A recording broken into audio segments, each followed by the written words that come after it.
Hey Coach, Lone Star Gridiron has been the leader in Coach's Show podcasts for 20 years, and now you can get your own Coach's Show podcast each week during the season as a fundraiser for your booster club.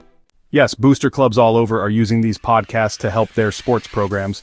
You get to share the stories of your program and your kids to a huge audience and make money. We started with just football, but this year have expanded to make them available for all sports. Call 713-269-4620 to find out the details and get your Coach's Show started. All right, so what can you tell me about the team this year? Well, they've been real consistent all the way through since January of being on time and doing what's right and being on each other. We spent a lot of time this spring on being player-led. And so, we come to the weight room, we have group leaders at each station, and we give them papers, and they're in charge of it, and if they have a kid that in their group that cuts reps or is not doing something, then they all pay for it, that group. So give them a little ownership in it, and we all know that player-led teams are a whole lot better than coach-led teams, and so that's been our focus. But we knew it was a strong senior class. This is a strong class. There's 48 in there, and so we expect them. We know we can do more with them just because of how they started. Nice, and you mentioned player-led, and you mentioned a strong senior class. Who are some of the kids that you're going to rely on, and what can we expect? Well, defensively, we have eight coming back. And so one of the main ones that we have, or a couple of the main ones we have, Zion Williams is the big defensive tackle. He just verbally committed to LSU, and so we're going to lean on him really big. We made a move to move him to a different position this spring, and he really picked it up quick, which allowed us to play another kid that has really come on at the nose spot. So it makes us a whole lot bigger at the front. So we're going to lean on those two, really. Because we know offensive line, defensive line, that's where the game's going to be won. We know that. So another kid is Evan Young, plays corner for us. Probably going to play safety this year. He's a big, tall kid. He's about 6'2".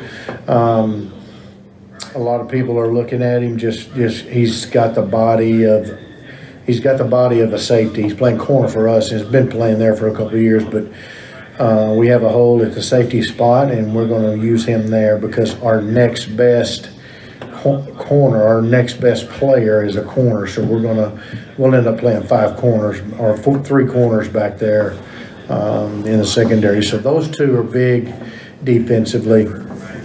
Offensively, one of the question marks for a lot of people, not really a question mark for us, but Jay Johnson, which is our quarterback, he'll be a junior this year.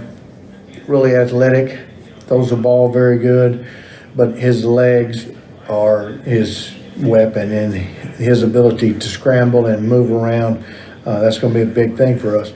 Last couple of years, our quarterback's not been very mobile, and so basically what you do when you have that is you're playing 11 versus 11, and we want to play 11 versus 10. We want to make somebody have to occupy him and spy him. So Jay's going to allow us to do that, and just because he's so athletic. A couple of receivers. Krishawn Preston's a big, tall kid. He's about 6'4" on the edge. Runs really good, and he'll be a big target for Jay this year. And then Kevo Taylor, which will be one of our inside receivers. One of the question marks we have is the running back. Our really good running back went to Notre Dame, and we spent 3 years of leaning on him and letting him handle it, And so we got to find somebody that's going to step up and be that spot to take the heat off of Jay. And we got some kids that are working hard, but we've got one of the two is going to have to come to the front and take that job over. Nice. And what do you expect out of the district? Well, we went through the appeal process, and first they put us up in going north toward Cleburne and Joshua and Highland Park and up in that area, and we appealed it, and so we actually won the appeal, and they moved us to the Beaumont area, Galveston Ball, Barbers Hill, down in that area. They play great football down there, very athletic and very well coached, and so it's a little shorter trip, but not an easier trip for us. So we expect, to be a very, very athletic and very physical district, and we want to fit into that. We want to be physical, and we want to be very athletic. Nice. And then looking at your schedule, pre-district and, district play, what stands out there? What can we expect? Well, we opened with Longview first week at home, and so we very familiar with that group and know what we get, and they know what they get, and it'll be a great East Texas battle there. We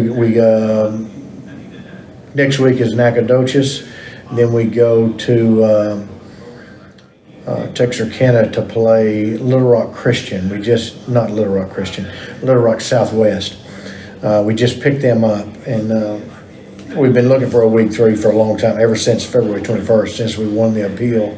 So they came open, don't know a whole lot about them, but it's a game, it's not an open week, and we didn't need another open week. So we go from there, we play Tyler High.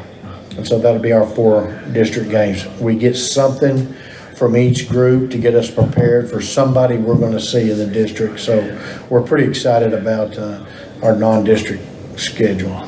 And when you look at district, what stands out as must win?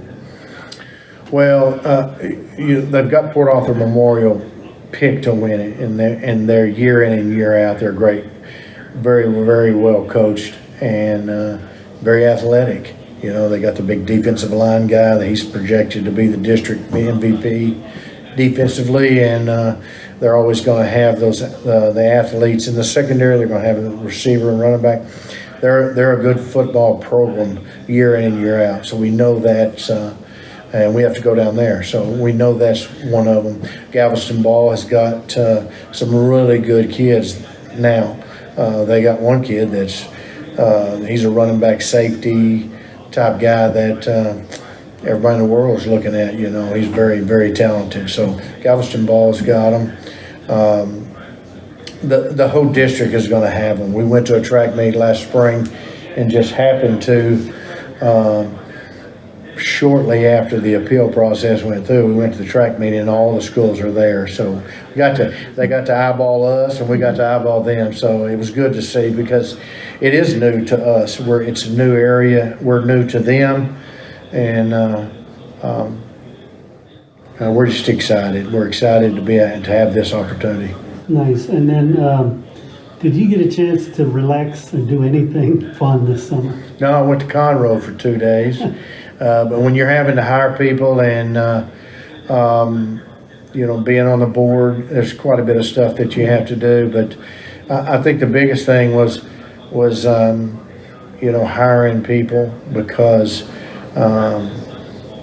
as everybody knows that has to do stuff like this, the applicant pool is not very good right now. And so, you're having to be very selective, but you got to fill a job. And so, you want to make sure that they're going to fit into your family that you have there in your group. And ultimately, it's my decision to see who we let into that group, and it has to be the right thing. So you don't sleep real good all the time. But me and Mama went to Conroe for a couple of days and spent some time down there, and that's about all I need, about all she can take. That's right. I love it. Well, Coach, thank you. I'm really looking forward to our weekly coaches show. Yes, sir, I am too. I appreciate it very much. You bet. Have a good season. Thank you. This show is brought to you by the book, All I Need to Know I Learned from My Texas High School Football Coach. A handbook of wisdom for parents, young people, and yes, even coaches. Head over to www.learnedfromcoach.com and order your copy to support sharing the stories of these great coaches and leaders. That's learnedfromcoach.com.